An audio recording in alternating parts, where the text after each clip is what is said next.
সাংবাদিক হারুনুর রশিদের নামে যে মিথ্যা মামলা করা হয়েছে এবং যে ডাকাতির ঘটনা সাজানো হয়েছে তার বিরুদ্ধে সেটিকে প্রতিবাদ কেন্দ্র করেই মূলত আজকে যে সংবাদকর্মীরা কিন্তু এই যে রাস্তা অবরোধ করে শুয়ে পড়েছেন। তারা বলছেন যে প্রশাসন যেন দ্রুত এই মিথ্যা মামলাটি প্রত্যাহার করে, সেটিকে নিয়ে কিন্তু তারা মূলত এখানে শুয়ে পড়েছেন দেখতে পাচ্ছেন যে, এবং মামলা প্রত্যাহার চাচ্ছেন এবং যে ডাকাতির ঘটনা রয়েছে সেই ডাকাতির ঘটনার সত্য যেন উন্মোচন করা হয় সেটিকে কেন্দ্র করে মূলত তারা শুয়ে পড়েছেন। এখানে অসংখ্য সহকর্মী রয়েছেন দেখতে পাচ্ছেন।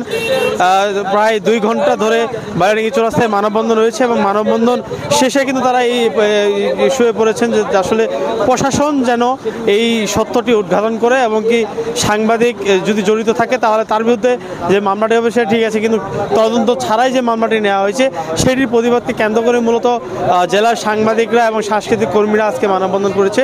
এইখান থেকে আমাদের জানাচ্ছিলাম। এই কারণে আমাদের সহকর্মী হারুনুর রশিদ ভাইয়ের নামে মিথ্যা মামলা প্রত্যাহারের দাবিতে আজকে আমরা পথ অবরোধ করতেছি।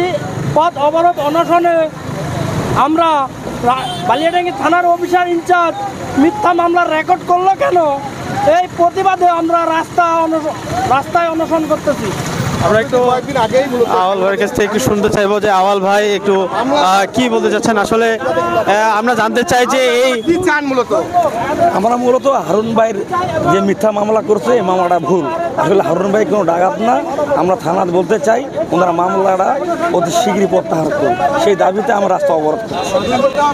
দেখতে পাচ্ছেন যে আসলে সংবাদকর্মীরা একদম গাড়ি রোধ করে শুয়ে পড়েছেন, যে আসলে সকলেই কিন্তু দাবি জানাচ্ছেন যে সাংবাদিকের নামে যে মামলাটি হয়েছে সেই মামলা যেন প্রত্যাহার করা হয় এবং পুলিশি হয়রানি বন্ধ যেন করা হয় এবং যে ডাকাতির ঘটনা ঘটেছে সেটির রহস্য উদ্ঘাটন করে সত্য উন্মোচন করা হয় সকলের সামনে। সেটিকে কেন্দ্র করে দেখতে পাচ্ছেন যে আসলে সংবাদকর্মীরা বসে পড়েছেন অনশনে।